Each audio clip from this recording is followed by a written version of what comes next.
આજે દાંતા તાલુકાના ધરેડા વસી આ બધા જ આદિવાસીઓના ગામો છે એ ગામોમાં બહારના ચૌધરી બીજા જિલ્લાના આવીને સીઆરપીએફની પોલીસની નકલી પ્લેટો તો ભાઈઓ અત્યારે સૌથી પહેલા વાત કરવામાં આવે તો જ્ઞાનીબેન પોતે ભાઈ એક વિડીયો બનાવીને નાખી દીધો છે અને કીધું છે કે મેં માર્યો છે કે નથી માર્યો આ જે ચૌધરીનો નાનકડો દીકરો હતો એને, અને આખો મુદ્દો શું હતો એ તો તમને ખબર જ છે ભાઈઓ. પણ જ્ઞાનીબેને શું કીધું છે હાલો તમને આખું હમણાં વિડીયો બતાવવાનો છું.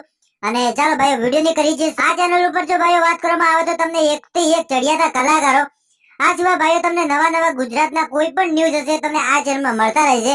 એ માટે ખાસ કરીને તમે ચેનલને સબસ્ક્રાઇબ કરી દેજો. હવે ભાઈઓ સૌથી પહેલા વાત કરવામાં આવે તો જ્ઞાનીબેન ઠાકોર વિશે.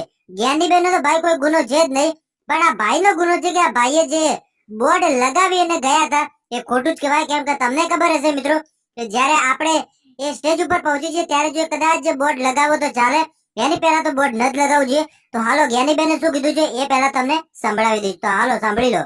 આજે દાંતા તાલુકાના ધરેડા વસી આ બધા જ આદિવાસીઓના ગામો છે એ ગામોમાં બહારના ચૌધરી બીજા જિલ્લાના આવીને સીઆરપીએફની પોલીસની નકલી પ્લેટો બધા મતદારોને ધમકાવી રહ્યા છે, એમને ભાજપમાં મત આપવા માટે પ્રેરિત કરી રહ્યા છે.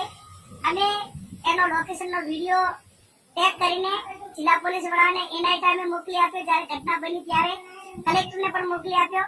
અને છતાં એમની કક્ષા કેવી, અમે માત્ર એને એવું કીધું કે ભાઈ આ બહારના મતદારો ચૂંટણીના મતદાનના દિવસે અહીં રહી શકે નહીં, તમે પાલનપુરથી અને મહેસાણા જિલ્લાની શા માટે આવ્યા છો? છતાં એને હાથે એના પોતાના કપડા ફાડી અને એમ કે જ્ઞાનીબેને અમારા ઉપર હુમલો કર્યો અને એમના માણસોએ હુમલો કર્યો. તો હું પોલીસ વડાને અને જિલ્લા પોલીસ વહીવટી તંત્રને ચૂંટણી પંચને અપીલ કરું, વિનંતી કરું કે ત્યાંના પોલીસ અધિકારીઓ હતા એમનો અભિપ્રાય લે, ત્યાં જે આગેવાનો મતદારો